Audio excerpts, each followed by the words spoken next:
দিন আমি টেরিডোফাইটা পর্যন্ত পড়াইছিলাম। আজকে পড়বি তোরা ব্যক্তবীজি। এবার এখানে আমি টোটাল যা কিছু করতে হবে আমি সবকিছু বানিয়ে রেখেছি, এটা গ্রুপেও দিয়ে দিয়েছি। তোরা জাস্ট আমি কি বলছি শোন খালি। সবার প্রথমে কি লেখা আছে দেখ, স্পার্মাটোফাইটা। স্পার্মাটোফাইটা কাদের মুখে বলবো? যে সমস্ত উদ্ভিদের মধ্যে বীজ উৎপন্ন হয় তাদেরকে আমরা কি বলি? স্পার্মাটোফাইটা।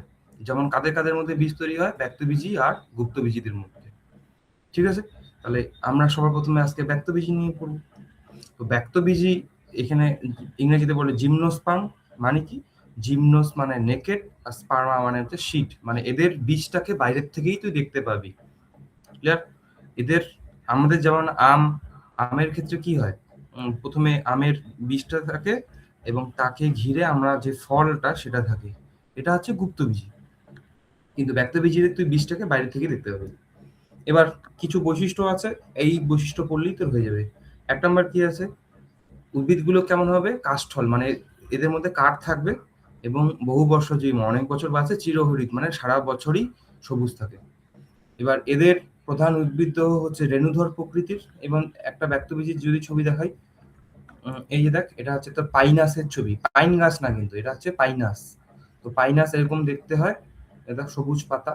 তো এগুলো হচ্ছে তোর একটা ব্যক্তবীজি উদাহরণ। আরো অনেক ব্যক্তবীজি আছে, তোরা নিশ্চয়ই আহ স্কুলের মধ্যে বা কোনো পার্কের মধ্যে এই ব্যক্তবীজিগুলো দেখেছিস। এটা হচ্ছে তোর সাইকাস, এটা হচ্ছে তোর পাইনাস, আর এটার নাম হচ্ছে তোর গিঙ্গো। দেখ, এটা হচ্ছে তোর গিঙ্গো। তো এই হচ্ছে কিছু ব্যক্তবীজির ছবি। এবার তাহলে এগুলো হচ্ছে তোর রেণুধর উদ্ভিদ। কেন রেণুধর বলে? কারণ এদের দেহে রেণু তৈরি। এই যেমন দেখ, রেণুধর উদ্ভিদটা কেমন হয়? ডিপ্লয়েড। এবং এদের লিঙ্গধর দশাটা খুবই মানে সংক্ষিপ্ত। আমরা দেখব রেণুধর উদ্ভিদের মধ্যে এই দেখ আমাদের এরকম করে রেণুপত্র থাকে। আমরা আসতেছি এক করে। তো সবার প্রথমে আমরা একটা করে বৈশিষ্ট্য পড়বো এবং তোদের ক্লিয়ার করব। এইবার কোথায় গেল? তাহলে আশা করি এটা বোঝা গেল। কিন্তু এদের ফল গঠিত হয় না। এবার মূল সম্বন্ধে পড়বো, এদের যে মূল থাকে। এবার দেখ, যদি উদ্ভিদের মূল আর ছত্রাক একসঙ্গে থাকে তখন সেই মূলকে আমরা বলি মাইক্রোরাইজার মূল। যেমন পাইনাস।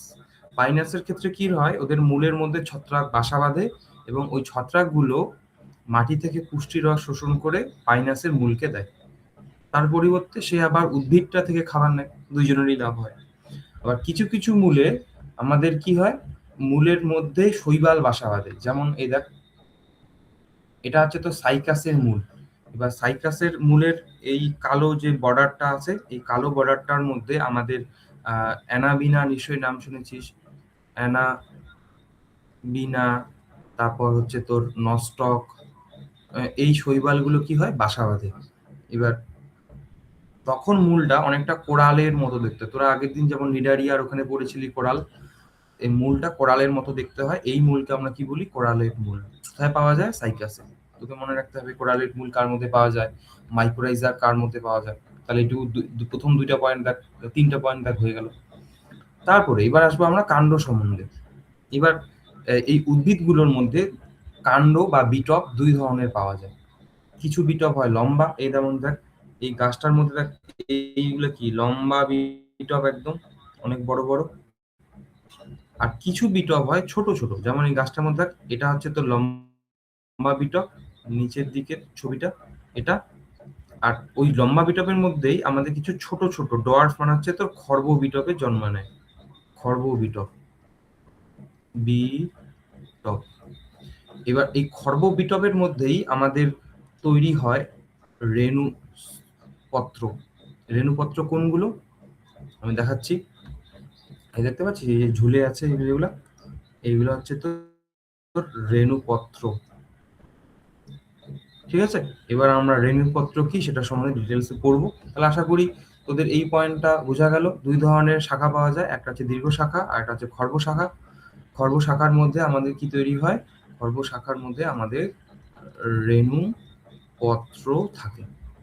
এবার ওই শাখাগুলোর মধ্যে কিছু দুই ধরনের আমাদের লিফ পাওয়া যায়। কিছু লিফ দেখ আমাদের এরকম এই যে সবুজ রঙের হয়, যে এগুলা কেমন একদম নিডেল লাইক, নিডেল মানে সূচল আকৃতির। এবং কিছু লিফ হয় বাদামি আকৃতির হয় এবং এগুলোকে বলি স্কেলি লিফ। এবার দেখ এদের কাজ হচ্ছে কাণ্ডটাকে জাস্ট ঘিরে প্রোটেকশন দেওয়া। এই দেখ ছবিটার দিকে তাকাও, দেখ ডিপ ডিপ যে কালার দেওয়া আছে মাঝে মাঝে, এগুলো হচ্ছে তোর কি স্কেল লিফ। ঠিক আছে, তাহলে দুই ধরনের লিফ পাওয়া যায়, কিছু সবুজ চোখা তীক্ষ্ণ হয় আর কিছু কেমন হয় বাদামি কালারের শল্কের মতো। আশা করি এটা ক্লিয়ার হয়ে গেল তোদের। কত নাম্বার পয়েন্ট ক্লিয়ার হলো? 4 নাম্বার পয়েন্ট। তারপরে কি আছে এরপরে আবার চেক করে নি যদি কেউ আবার আসার চেষ্টা করে। আচ্ছা কেউ নেই, 10 জন আছিস তোরা, দেখ হয়ে গেল। এইবার এবার কাণ্ডের মধ্যে নালিকা বান্ডিল কেমন হবে? মুক্ত আর সমপার্শ্বীয়। এবার সমপার্শ্বীয় মানে হচ্ছে তোর জাইলেম আর ফ্লোয়েম একই ব্যাসার্ধে থাকবে। তাহলে জাইলেম কোন দিকে থাকে? জাইলেম থাকে নিচের দিকে ভিতরের দিকে, আর ফ্লোয়েম থাকে ফ্লোয়েম থাকে কি বাইরের দিকে, এবং মাঝখানে থাকবে কি ক্যাম্বিয়াম। তাহলে ক্যাম্বিয়াম যদি জাইলেম ফ্লোয়েমের মাঝখানে থাকে তখন তাকে আমরা কি বলি? মুক্ত। এগুলো আমরা আগেই পড়েছি 5 নাম্বার পয়েন্ট। তাহলে এদের মধ্যে কি গৌণ বৃদ্ধি দেখা যায়, তার জন্য তো উদ্ভিদগুলো আর বয়স বাড়ার সঙ্গে সঙ্গে কি হয়? মোটা হয়।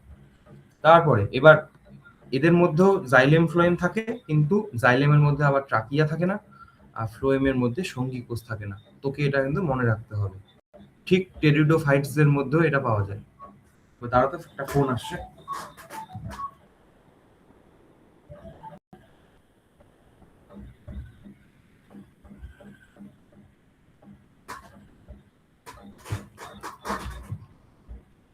এক সেকেন্ড দাঁড়া।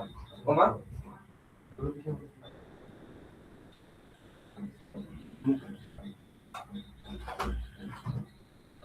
দেখো এবার, ও বুঝেই না তো, ফোনটা করো ফোনটা করো। এবার দেখো ফুলগুলো কেমন হয়? একলিঙ্গ প্রকৃতির, মানে এখানে এটা আগে পরে আসি, ফুলটা সম্বন্ধে এখন বুঝবি না, পরে দেখি, পরে দেখ। আর এদের এবার দেখ সব একমাত্র নিটাম হচ্ছে একটা ব্যক্তবীজী উদ্ভিদ যার মধ্যে ট্রাকিয়াও থাকে সঙ্গী কোষও থাকে। নিটাম হচ্ছে, এখানে এফিড্রাও লেখা আছে, এটা তোরা মনে রাখতেও পারিস, রাখতে পারিস। নিটামটা মনে রাখবি, নিটাম হচ্ছে সবচেয়ে উন্নত ব্যক্তবীজী উদ্ভিদ। এর মধ্যে অনেক গুপ্তবীজির ক্যারেক্টার দেখতে পাবি। ঠিক আছে, এবার 8 নাম্বার পয়েন্টটা আমরা দেখবো। 8 নাম্বারটা পয়েন্ট কি আছে এইবার। এবার এই যে তোদের আমি ছবিটা দেখাচ্ছিলাম পাইনাসের, এই যে দেখ এই ছবিটা, এটা হচ্ছে আমাদের পাইনাসের জীবন চক্র, তোদের বইও আছে। এবার পাইনাসের মধ্যে আমাদের এই যে ছোট যেগুলো শুট, ছোট মানে কোনগুলা, যেগুলো খর্ব শুট ছিল মানে কাণ্ড ছিল, তার মধ্যে দেখ এটা এরকম করে আমাদের রেণুপত্রগুলো একসঙ্গে থাকে। এইবার একটা উদ্ভিদের মধ্যেই কিন্তু পুং রেণুপত্র এবং স্ত্রী রেণুপত্র দুইটাই তৈরি হয়। এই দেখ ছবিটার মধ্যে, এখানে মেয়ে কোনটা ছেলে কোনটা? এটা হচ্ছে আমাদের স্ত্রী রেণুপত্র মঞ্জরি। মঞ্জরি ইংরেজিতে বলে ফিমেল কোন। ফিমেল কোন, ক্লিয়ার? আর এই টোটাল স্ট্রাকচারটাকে আমরা বলবো পুং রেণুপত্র মঞ্জরি। পুং রেণুপত্র মঞ্জরি, বা ইংরেজিতে বলে মেল কোন। মেল কোন, ঠিক আছে? এইবার এখানে স্ট্রাকচারটার মধ্যে যে এক একটাকে দেখতে পাচ্ছিস, এই এক একটাকে বলা হয়, এটা যেহেতু স্ত্রী রেণুপত্র মঞ্জরি, এক একটাকে বলবো স্ত্রী রেণুপত্র। তাহলে অনেকগুলো স্ত্রী রেণুপত্র মিলে আমাদের কি তৈরি করছে? স্ত্রী রেণুপত্র মঞ্জরি তৈরি করছে। আর এদিকে এক একটাকে আমরা কি বলবো? পুং রেণুপত্র। পুং রেণুপত্র। আর টোটালটা আমাদের কি তৈরি করেছে? পুং রেণুপত্র মঞ্জরি। ঠিক আছে, এইবার এই জিনিসটাকে আমরা আরো একটু বড়ভাবে দেখব। দেখতে থাকো। এ দেখ এই ছবিটা নিশ্চয়ই দেখা যাচ্ছে। এটা হচ্ছে আমাদের টোটাল একটা মেল কোণের ছবি, তার মধ্যে এখানে এক একটা হচ্ছে আমাদের কি পুংরেণুপত্র। তুই যদি পুংরেণুপত্র এক একটাকেই কাটিস, এখানে একটা ছবি দেওয়া আছে, এটা হচ্ছে একটা পুংরেণুপত্রের ছবি। এইবার সরি, পুংরেণুপত্র মঞ্জরির ছবি, এখানে টোটালটা একটা। এখানে তো আমাদের অনেকগুলো আছে তাই না, আর এখানে ওই একটা যে কমলা রঙের ছবি দেওয়া আছে, ওই কমলার একটা ছবি দেওয়া আছে। তার মধ্যে এই এক একটাকে আমরা কি বলবো, পুং, আবার বানান গেল, এক একটাকে আমরা কি বলবো, পুং রেণু পত্র। ক্লিয়ার? এবার এই পুং রেণু পত্রের মধ্যে আমাদের থাকে পরাগথলি বা মাইক্রোস্পোরাঞ্জিয়া। কয়টা থাকে? প্রত্যেকটাতে একটা দুইটা করে, এই যে একটা দুইটা, এবং এগুলোর মধ্যেই আমাদের আমাদের কি এর ভিতরেই আমাদের কি তৈরি হবে, এর ভিতরে তৈরি হবে আমাদের পুং রেণু মাতৃকোষ তৈরি হবে, এবং পুংরেণু কোষটা কেমন হবে, ডিপ্লয়েড, এবং এটা মিওসিস প্রক্রিয়া আমাদের তৈরি করে চারটা পুংরেণু। ঠিক আছে? এবার যখন এই রেণুগুলো ম্যাচিউর হয়ে যায়, এ দেখ নিচের যে ছবিটা আছে, মানুষটা হচ্ছে টাচ করছে এক একটা কোণকে, এ দেখ হলুদ রঙের রেণুগুলো বের হয়ে যাচ্ছে। আর যখন মানে একটা ফরেস্টের মধ্যে সব পাইনাস থেকে এরকম করে রেণুগুলো বের হয়, চারিদিক হলুদ রঙে একদম ভরে যায়, ঘাস টাস যদি থাকে সেটা হলুদ হয়ে যাবে। এটাকে বলা হয় সালফার বৃষ্টি। সালফার বৃষ্টি। ক্লিয়ার? এবার তুই যদি একটা পাইনাসের রেণু দেখিস, রেণুর আমাদের এই নিউক্লিয়াসটা, তার ভিতরের প্রাচীরকে আমরা বলবো ইনটাইন, মানে হ্যাপ্লয়েড রেণু। আর এর যে বাইরের প্রাচীরটা থাকে, সেটা না এরকম পাখাযুক্ত হয়ে, আবার পাখার মতো, এক্সাইনটা পাখার মতো গঠন তৈরি করে। তাহলে এটা হচ্ছে পক্ষল। তাহলে পরীক্ষায় যদি আসে পক্ষল যুক্ত রেণু কার পাওয়া যায়? পাইনাসের। ক্লিয়ার? এবার তোদের কারো যদি কোনো কোথাও বুঝতে অসুবিধা হয়, তোরা মাইক অন করবি আর আমাকে বলবি যে স্যার এটা একবার বলো তো, বলবি আমাকে, ঠিক আছে? নেক্সট দেখ, এইবার এই যে দেখ ছবিটা, এই ছবিটার মধ্যে এটা একটা রেণুটার ছবি। এবার রেণুটা আস্তে আস্তে কিন্তু ডেভেলপ হয়। এবার তার ধাপগুলো লেখা আছে, তোরা এত কিছু আমি ধাপ বলতে যাবো না, প্রয়োজন নাই। প্রথমে রেণুটার নিউক্লিয়াস গুলো বিভাজিত হয়ে আমাদের এই স্ট্রাকচারটা সবার লাস্টে তৈরি হবে, এবং এর মধ্যে থাকবে দুইটা পুংগ্যামেট। ক্লিয়ার? এটাকে বলা হয়, এই টোটাল স্ট্রাকচারটা একদম এখান থেকে শুরু করে এই পর্যন্ত, এই টোটাল স্ট্রাকচারটাকে আমরা বলি পুংলিঙ্গধর উদ্ভিদ। বলি পুংলিঙ্গধর উদ্ভিদ, ইংরেজিতে বলে মেল গ্যামেটোফাইট। এই দেখ লেখা আছে মেল গ্যামেটোফাইট। কিন্তু এই পুংলিঙ্গধর উদ্ভিদগুলো তৈরি হয় হচ্ছে যখন ডিম্বকের মধ্যে গিয়ে এই যে রেণুটা, যেটা প্রথমে এক নাম্বার আছে, এই রেণুটা যখন গিয়ে পড়বে তখন। তাহলে পুংলিঙ্গধর উদ্ভিদ কিন্তু আমাদের ওই পরাগথলির মধ্যে তৈরি হয় না, মাইক্রোস্পোরাঞ্জিয়াম তৈরি হয় না, এটা যখন মেয়ের দেহে গিয়ে পড়ে, পরাগযোগ হয়, তারপরে এরকম ডেভেলপ হয়। ঠিক আছে? এইবার আমরা এইবার ছেলে কোনটা নিয়ে আমরা পড়লাম, দেখ এই যে ছবিটাতে আসি, এখানে কি ছেলে কোনটা নিয়ে পড়লাম, এবার আমরা পড়বো ফিমেল কোন বা স্ত্রী রেণুপত্র মঞ্জরি নিয়ে পড়বো। ও মা, ফোন করলা তো করো না, আমাকে বারবার ফোন করতেছে, কোনো দরকার আছে নাকি?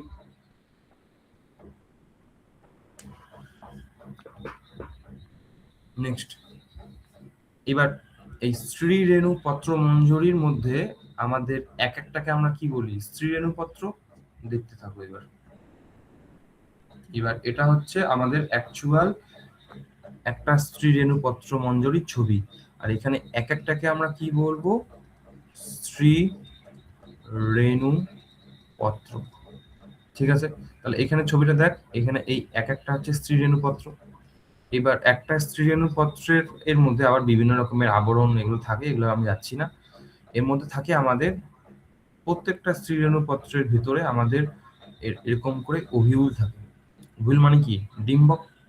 এ দেখ এগুলা এখানে কয়টা ওভিউল দেখতে পাচ্ছিস, দুইটা, এটা হচ্ছে ডিম্বক, মাঝখানে এটা কানেকশন, ঠিক আছে, এটা ডিম্বক। এইবার আমরা একটা ডিম্বকের ছবি দেখব, এটা পরে দেখ। দেখ তাহলে পরাগযোগ কার সাহায্যে হয়, আমাদের বায়ুর সাহায্যে হয়। হ্যাঁ, এই যে 10 নম্বর পয়েন্ট। এবার আমি ডিম্বকের ছবিটা আসবো, তার আগে তোরা এই পয়েন্টটা একবার দেখে নে। এই যে দেখ, যেটা কথা বললাম, পুং রেণুপত্র আর মেল কোণ তৈরি করে, আর স্ত্রী রেণুপত্র গুলো ফিমেল কোণ তৈরি করে। 8 নম্বর পয়েন্ট শেষ। এবার রেণুগুলো কেমন হয়, অসময় রেণু মানে পুং রেণুগুলো হয় ছোট, আর স্ত্রী রেণু আমরা দেখবো সেটা আকারে বড় হয়। দেখি এবার ওই এইটা, এটা হচ্ছে একটা টোটাল ওভিউলের ছবি, টোটাল একটা ডিম্বকের ছবি, ঠিক আছে। এবার ডিম্বকের মধ্যে আমাদের প্রথমে এই জায়গায় যে কোষগুলো দেখতে পাচ্ছি, এই জায়গায় টোটালটাই এই একই ধরনের কোষ দিয়ে ফিল থাকে, ঠিক আছে।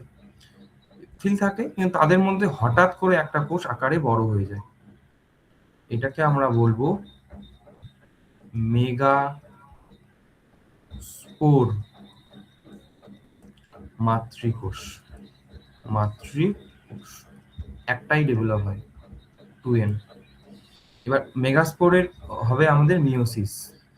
তাহলে মিওসিস প্রক্রিয়ায় আমাদের কয়টা কোষ তৈরি হবে, 4টা, 1টা 2টা 3টা 4টা। এবার উপরের দিকে 3টায় হয়ে যাবে নষ্ট, বাকি থাকে একটা খালি, এটার সাথে এটাকে আমরা কি বলবো, সক্রিয় মেগাস্পোর, মেগাস্পোর বা সক্রিয় স্ত্রী রেণু। এবার দেখ এই ছবিটার মধ্যে উপরের দিকে 3টা নষ্ট হয়ে গেছে, বাকি সক্রিয় শুধু একটা আছে। ক্লিয়ার। এবার এই সক্রিয়টার ছবি পরবর্তীতে দেওয়া আছে, যে কার্যকরী মেগাস্পোর, তাহলে এটা একমাত্র সক্রিয়। এইবার কার্যকরী মেগাস্পোরের মধ্যে কয়টা নিউক্লিয়াস আছে, একটা। এটাই এবার রিপিটেডলি আমাদের মাইটোটিক ডিভিশন করবে। এবার মেগাস্পোর কেমন হবে, হ্যাপ্লয়েড, তাই তো। তারপর এই নিউক্লিয়াস গুলোর চারিদিকে কোষপ্রাচীর তৈরি হবে। এ দেখ এখানে নিউক্লিয়াস গুলোর চারিদিকে কি তৈরি হয়েছে, কোষপ্রাচীর তৈরি হয়ে গেছে। এই টোটালটাকেই আমরা বলবো শস্য বা স্ত্রীলিঙ্গধর উদ্ভিদ। স্ত্রীলিঙ্গধর উদ্ভিদ। ক্লিয়ার। এইবার এখানে তাহলে নতুন একটা জিনিস তোরা শিখলি, কি, তার নিউক্লিয়াস গুলো বিভাজিত হলো প্রথমে, তারপর তার চারদিকে কোষপ্রাচীর তৈরি হয়ে তৈরি হলো কি, শস্য। মেগাস্পোর কেমন ছিল, হ্যাপ্লয়েড। তাহলে এখানে শস্যটাও কেমন হবে, হ্যাপ্লয়েড। তোরা নর্মালি পড়েছিস শস্য ট্রিপ্লয়েড হয়, কিন্তু এখানে আলাদা, এটা হ্যাপ্লয়েড। এবং শস্য নিষেকের পূর্বে তৈরি হয়, কোনো নিষেক এতক্ষণ পড়লি না, শস্য তৈরি হয় নিষেকের পূর্বে। ক্লিয়ার, খুব ইম্পর্টেন্ট এটা। তারপরে এবার এই স্ত্রীলিঙ্গধর যে উদ্ভিদটা বা শস্যটা বললাম, এই শস্যর মধ্যে আবার কিছু কোষ আকারে বড় হয়ে যায়, বড় হয়ে তৈরি করে আমাদের স্ত্রীধানী। এই দেখতে পাচ্ছিস, এটা হচ্ছে শস্যটা, বাকি টোটালটাই ডিম্বকটা। আর এখানে 2টা স্ত্রীধানী তৈরি হয়েছে, এগুলোকে বলবো আমরা আর্কিগোনিয়া বা স্ত্রীধানী।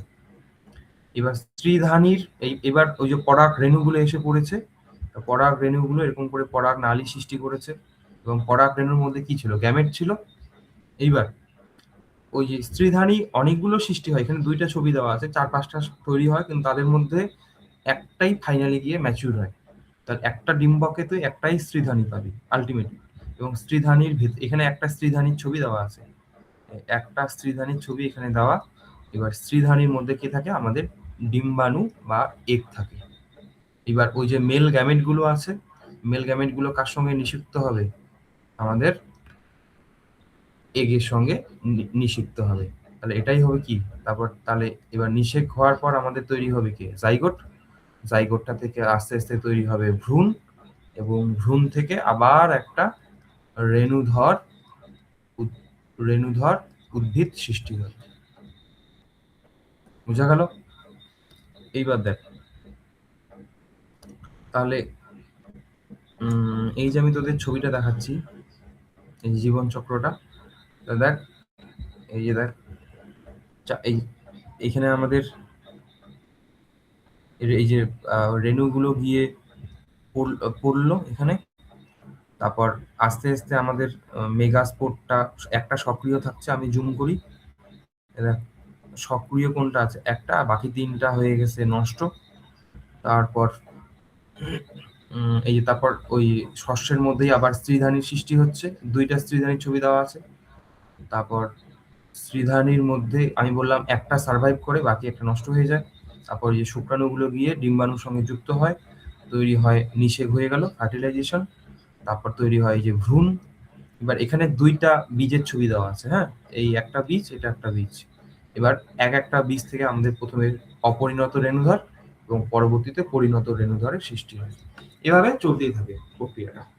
বোঝা গেল? তাহলে এটাই হচ্ছে তোর ব্যক্তবীজী উদ্ভিদ, তার জীবন চক্র। তাহলে শস্য কবে তৈরি হয়? নিষেকের পূর্বে। এবং কেমন হবে? হ্যাপ্লয়েড।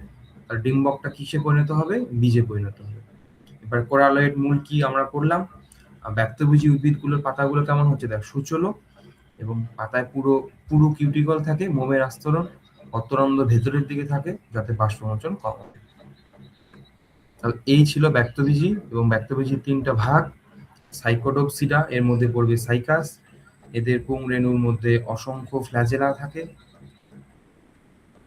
কনিডপসিডার মধ্যে পড়বে পাইনাস আর গিঙ্কো, এদের রেণুর মধ্যে মানে পুং জনন কোষের মধ্যে কোনো ফ্ল্যাজেলা থাকবে না।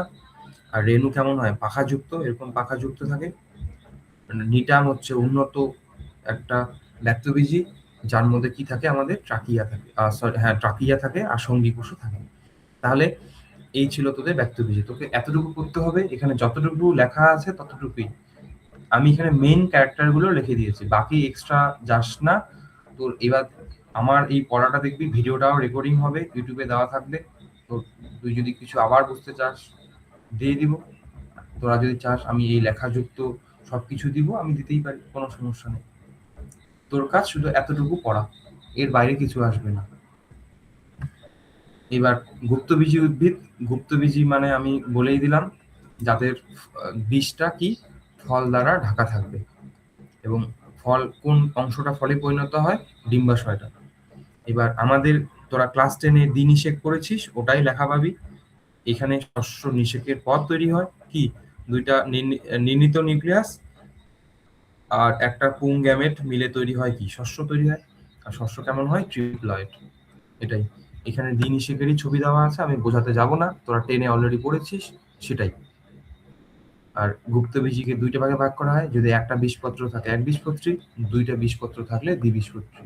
তোরা দ্বিবীজপত্রী একবীজপত্রীর মূলের প্রস্থচ্ছেদ পড়েছিস, কাণ্ডের প্রস্থচ্ছেদ পড়েছিস, পাতার গঠন পড়েছিস। সেম জিনিস পরীক্ষায় আসবে না।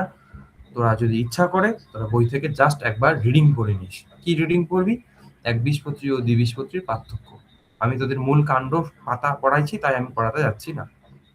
ক্লিয়ার? কারো কিছু বলার থাকলে বল, এবার মাইক অন কর, বল। আরো পড়ানোর আছে, এটা খালি ব্যক্তবীজী আর গুপ্তবীজী গেল। কারো কিছু বলার আছে?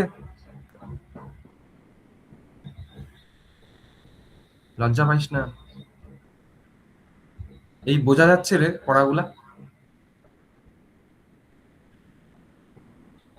অফলাইনের থেকে আমার তো মনে হয় অনলাইনেই বেশি ভালো, কারণ এখানে সবকিছু তো নথিভুক্ত থাকবে এবং ওখানে তাড়াহুড়ো হয়। বলতো রে, বল প্রিয়াংশী, কি বোঝা যাচ্ছে? কি রে, কথা বলে না কেন? হ্যাঁ স্যার। আর রিঙ্কিটা কে রে এটা? স্যার আমি সৃজা। ও সৃজা, তাই বলি যে সৃজা জয়েন করলো না। বিশ্বরূপ খবর পাই নাই রে, বিশ্বরূপটা নাই। বিশ্বরূপের মনে হয় রিচার্জ নাই। কি নাই? রিচার্জ নাই ওর মনে হয় 2 দিন থেকে। ঠিক আছে, বোঝা যাচ্ছে? হ্যাঁ স্যার। ঠিক আছে, এইবার আমাদের উদ্ভিদ রাজ্য, বই দাগানোর কিছু নাই, আমি ওদের দাগাই দিছি, তাও ওই সেম পয়েন্ট। হ্যাঁ, এগুলাই তুই এটা পড়বি, তোর সুবিধা হবে পড়তে। ঠিক আছে? ঠিক আছে। বইয়ে ওদের এই পয়েন্টগুলো দাগাই দিছি, যদি লাগে আমি পরের দিন আমার কাছ থেকে নিস। এবার আমরা তারপর চলে গেছিলাম হচ্ছে, এটা তো আমাদের শেষ পড়া। তারপর আমরা চলে গেছিলাম হচ্ছে ক্লাসিফিকেশন অফ লিভিং অর্গানিজম। এইবার তার মধ্যে কি পড়ালাম একদম তোদের, এই যে চ্যাপ্টার 2 নাম্বার যে চ্যাপ্টারটা আছে তার একদম শুরুতে, তোরা বই চলে যাও এখানে 2 নাম্বার চ্যাপ্টারের একদম শুরুতে চলে যা, ক্লাসিফিকেশন অফ লিভিং অর্গানিজম। এবার 5 রাজ্য শ্রেণীবিন্যাস যখন আমরা পড়েছিলাম, তাহলে এখান থেকে আমরা কি পড়লাম? আমরা পড়লাম হচ্ছে উদ্ভিদ রাজ্য আর প্রাণী রাজ্য একদম কমপ্লিট আমাদের। পরের দিন আমাদের প্রাণী রাজ্যের পরীক্ষা আছে। উদ্ভিদ রাজ্যটা টোটালটাই শেষ। এবার আমরা পড়বো এই সামনের দিকের গুলা, আজকে আমরা শেষ করবো, মানে মাঝখানে চলে গেছিলাম মনেরা। তো চলো মনেরা পড়বো একদম শুরুর দিকে, অনেক লেখা আছে বইয়ে, শুধু মেন জিনিসগুলো পড়বি। এই ঋত্বিক তুই আসিস রে?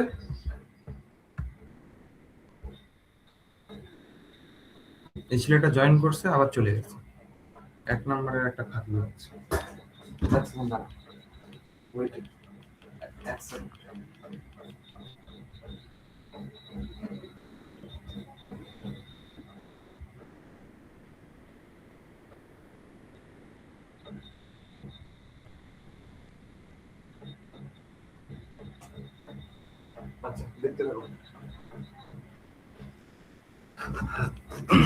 তো শ্রেণীবিন্যাস করলে কি হয়, আমরা সহজেই কোনো একটা জীবকে আইডেন্টিফাই করতে পারি। বা সবার প্রথমে লিনিয়াস নামক বিজ্ঞানী ও টোটাল জীব জগৎকে দুটো রাজ্যে ভাগ করেছেন, একটা হচ্ছে উদ্ভিদ রাজ্য আর একটা হচ্ছে প্রাণী রাজ্য। কিন্তু পৃথিবীতে তো ছত্রাক আছে, ব্যাকটেরিয়া আছে, তারা না উদ্ভিদ না প্রাণী, তাহলে তো খুব সমস্যাজনক।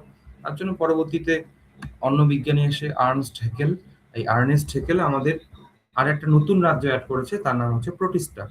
প্রোটিস্টার মধ্যে ছত্রাক, protozoa, algae, bacteria, slime mould এগুলো আছে। এবার তার পরবর্তীতে বিজ্ঞানী কোপল্যান্ড ও আবার কি করেছে, আমাদের বিভিন্ন রাজ্যে ভাগ করেছে, 4টা রাজ্য। এবার নতুন রাজ্য যোগ হয়ে গেছে মনেরা, প্রোটিস্টা, প্ল্যান্টি, অ্যানিমালি। তোদের জাস্ট এতটুকুই জানতে হবে, এর থেকে বেশি না। তারপরে আমাদের আর.এইচ. হুইটেকার আসছে, উনি 5টা রাজ্যে জীবজগৎকে ভাগ করেছেন, মনেরা, প্রোটিস্টা, ছত্রাক, উদ্ভিদ আর প্রাণী। এবার কিসের উপর নির্ভর করে ভাগটা করেছে, যে প্রোক্যারিওট না ইউক্যারিওট, তারা খাবার নিজে তৈরি করে না অন্য থেকে নেয়, এইগুলোর উপর নির্ভর করে আমাদের জীবজগৎকে মানে 5টা ভাগে তিনি ভাগ করেছেন। আমরা দেখব, যেমন দেখ মনেরা রাজ্যের সব প্রাণী কেমন, প্রোক্যারিওটিক, তারা এককোষী। এবার মনেরার মধ্যে তোর ব্যাকটেরিয়া, তারপর নীলাভ সবুজ শৈবাল এরা পড়ে। এবার নীলাভ সবুজ শৈবাল নিজের খাদ্য নিজে তৈরি করতে পারে, তাই এরা স্বভোজী। আবার ব্যাকটেরিয়া আবার অন্যের থেকে খাবার নেয়, তাই পরভোজী। বোঝা গেল, মনেরা শেষ, এর থেকে বেশি না। তারপরে প্রোটিস্টার মধ্যে এককোষী ইউক্যারিওটিক প্রাণীদের আমরা পড়ব, যেমন ইউগ্লিনা, প্যারামেসিয়াম, অ্যামিবা, এরা এককোষী কিন্তু আবার ইউক্যারিওটিক। তাই এদের আমরা কিসের মধ্যে রেখেছি? প্রোটিস্টার মধ্যে। এদের মধ্যে কেউ কেউ স্বভোজী, যেমন ইউগ্লিনা যখন সূর্যের আলো থাকে নিজের খাবার নিজেই তৈরি করে, আবার যখন সূর্যের আলো থাকে না তখন আবার মৃত বস্তু থেকে খাবার নেয়, এদের পরভোজী বা পুষ্টির রস শোষণকারী। প্যারামেসিয়াম, অ্যামিবা অন্যের থেকে খাবার নেয়। এবার বোঝা গেল, তাহলে আর বাকি রাজ্য কি কি আছে? প্রাণী রাজ্য, এরা পরভোজী, অন্যের থেকে খাবার নেয়। ছত্রাক আবার মৃত বস্তু থেকে খাবার নেয়, ব্যাঙের ছাতায় যে অ্যাগারিকাস আছে দেখবি পচা উদ্ভিদের উপর জন্মায়, তাহলে পচা উদ্ভিদ থেকে কি নেয়? খাবার নেয়। আর উদ্ভিদ রাজ্যের মধ্যে কি আছে? শুধুমাত্র উদ্ভিদ, এরা তো সহজেই নিজের খাবার নিজেই তৈরি করে। এই হচ্ছে 5 রাজ্য শ্রেণীবিন্যাস। এবার এই পার্থক্যটা পড়লেই তোর কাজ শেষ। এবার সবার প্রথমে এরা প্রোক্যারিওটিক আর বাকি সবাই হচ্ছে ইউক্যারিওটিক। কোষ প্রাচীর আমাদের প্রাণী রাজ্যে থাকে না, উদ্ভিদ রাজ্যে সেটা সেলুলোজ দিয়ে তৈরি। ছত্রাকদেরও আমাদের কি থাকে? কোষ প্রাচীর থাকে, কিন্তু সেটা কাইটিন দিয়ে তৈরি। প্রোটিস্টদের মধ্যে কিছু কিছু জীবে থাকে, আবার কিছু কিছু থাকে, যেমন প্যারামেসিয়ামে কোষ প্রাচীর বা পেলিকল থাকে, আবার ইউগ্লিনা অ্যামিবাতে আবার থাকে না। আবার মনেরাদের মধ্যে যেমন ব্যাকটেরিয়ার কোষ প্রাচীরের প্রধান উপাদান কি? পেপটিডোগ্লাইকান। তাহলে এই যে দেখ, এদের মনেরা রাজ্যের প্রাণীদের মধ্যে সেলুলোজ বিহীন, মানে তোর পেপটিডোগ্লাইকান তো একটা শর্করা, সেলুলোজ ছাড়া অন্যান্য শর্করা দিয়ে তৈরি কোষ প্রাচীর থাকবে। এবার প্রোক্যারিওটিক যেহেতু, তাই নিউক্লিয় পর্দা থাকবে না, বাকিদের সবার মধ্যে থাকবে। দেহ গঠন কোষীয়, মানে এরা এককোষী, এরাও এককোষী। বাকি সবাই হচ্ছে বহুকোষী, কারো মধ্যে অঙ্গ আছে, কারো মধ্যে অঙ্গতন্ত্র আছে। এগুলো পুষ্টি পদ্ধতি বলে দিলাম, কেউ স্বভোজী, কেউ পরভোজী।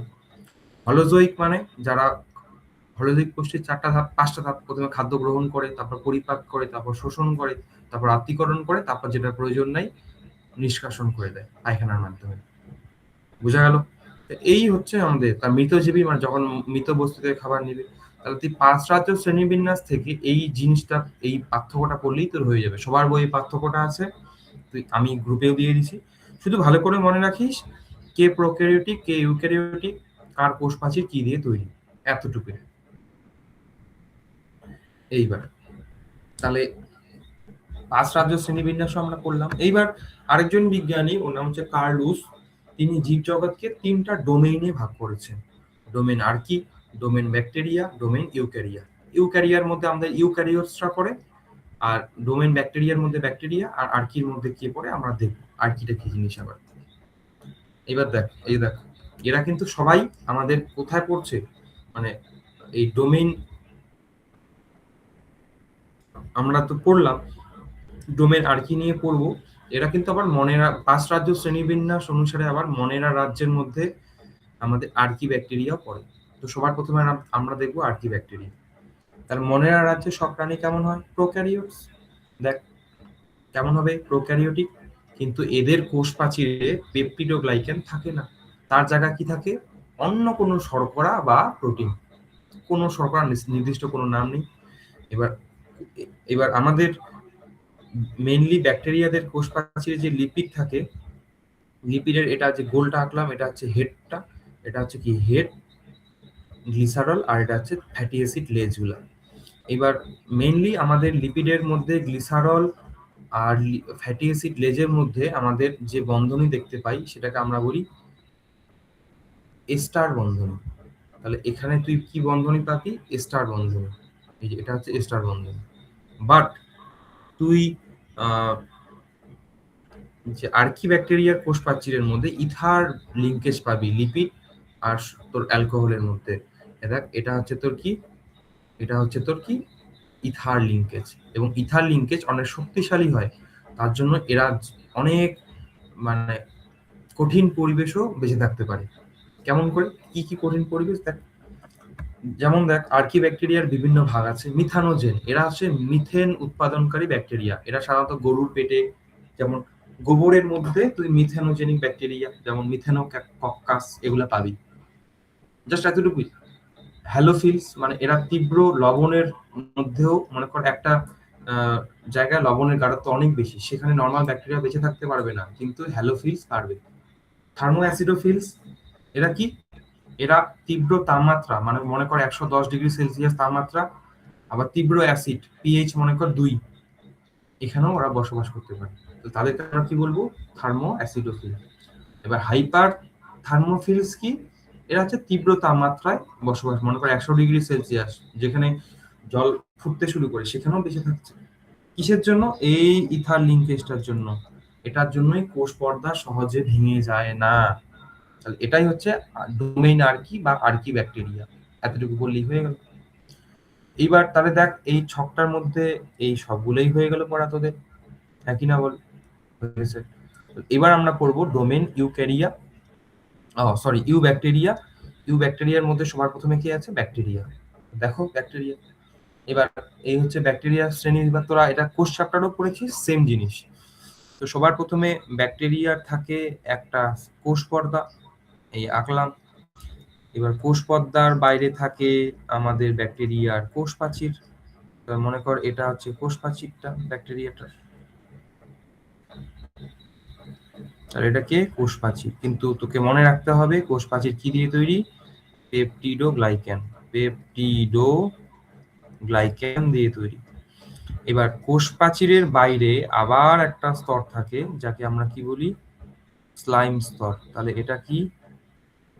এটা হচ্ছে এই সবুজটাকে আমরা কি বলবো? স্লাইম স্তর। কিন্তু যদি স্লাইম স্তরটা শক্ত হয়ে যায়, ক্যালসিয়াম জমে, তখন ওই স্লাইম স্তরেরই আরেকটা নাম আছে ক্যাপসুল। আর নরম থাকলে স্লাইম স্তর, শক্ত হলে ক্যাপসুল। আর ব্যাকটেরিয়ার গমন অঙ্গকে ফ্ল্যাজেলা, এই ফ্ল্যাজেলা আঁকলাম। ফ্ল্যাজেলা ছাড়াও ব্যাকটেরিয়ায় আমাদের কিছু ছোট ছোট উপাঙ্গ দেখা যায়, এগুলাকে আমরা বলি ফিমব্রি। তাহলে এইগুলো কি? এইগুলা হচ্ছে ফিমব্রি, ঠিক আছে। এবার ফিমব্রির কাজ কি? কোনো পাথরের গায়ে অ্যাটাচমেন্টে সাহায্য করে, অ্যাটাচমেন্টে আটকে থাকতে সাহায্য করে। এবার ফিমব্রিগুলোর ভেতরে কোনো ফাঁপা স্থান থাকে না। এবার ফিমব্রির মতো দেখতেই কিছু আবার গঠন দেখা যায়, সেগুলোকে আমরা বলি পিলি।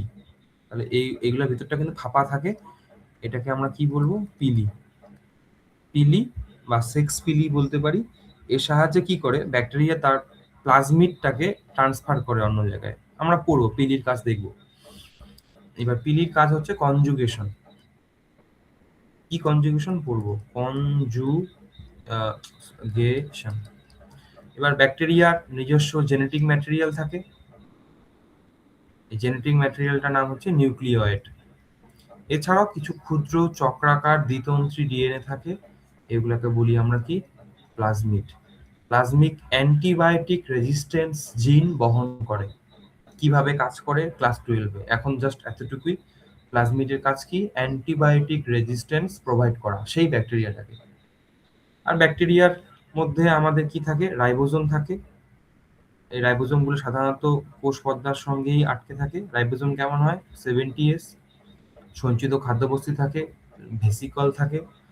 আর কোষ পর্দাটাই কখনো কখনো আবার ভিতরের দিকে ভাঁজ হয়ে থাকে, এই ভাঁজটাকে বলি আমরা মেসোজোম। তাহলে এটা কি? এটা হচ্ছে আমাদের মেসোজোম। মেসোজোমের কাজ কি? মেসোজোম ডিএনএ প্রতিলিপিতে সাহায্য করে, কোষ প্রাচীর তৈরিতে সাহায্য করে, কোষ বিভাজনে সাহায্য করে, এবং এর মধ্যে শ্বসনের উৎসেচক থাকে।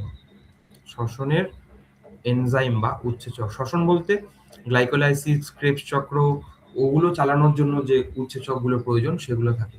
তাই মেসোজোমকে অনেক সময় আমরা ইউক্যারিওটিকদের মাইটোকন্ড্রিয়ার সঙ্গেও তুলনা করতে পারি, ঠিক আছে। তাহলে এই পর্যন্তই ওদের আজকে পড়ানো হয়েছিল, ঠিক আছে। কারো কোনো প্রশ্ন আছে? বলে ফেল, মাইক অন কর, বলে ফেল। আর আমি গ্রুপে দিয়েই দিছি, ওগুলোই পড়বি। আর যদি কারো মনে হয় আমার এই লেখা দাগানো জিনিসগুলো প্রয়োজন, তাহলে আমাকে তুই মেসেজ করবি, আমি তোকে পাঠিয়ে দেবো। গ্রুপে আর দিব না এগুলা, কারণ একই জিনিস বারবার হয়ে যাবে। এবার ক্লাসটা রেকর্ডও করা আছে, যদি কারো মনে হয় আমি আবার পরে দেখবো, দেখতে পারিস। বুঝলি? কারো কোনো সমস্যা আছে? অনিশ রয়টা কে রে? অনিশ রে? স্যার আমি বৃষ্টি। ও বৃষ্টি। আর অজিত সরকারটা কে? স্যার আমি অর্পিতা। ও, ও আচ্ছা, সুভাষনগরের অর্পিতা, প্রিয়াংশী অর্পিতা। হ্যাঁ হ্যাঁ হ্যাঁ। ও ঠিক আছে, ভাবাতোষ তো হচ্ছে তোর প্রিয় আমাদের পিতাশ্রী। ঠিক আছে, তাহলে তোদের পড়া বুঝলি? কারো কোনো প্রশ্ন আছে? ঠিক আছে, তাহলে লেফট হয়ে যা, পরের দিন আবার দেখা হবে মঙ্গলবার। ঠিক আছে।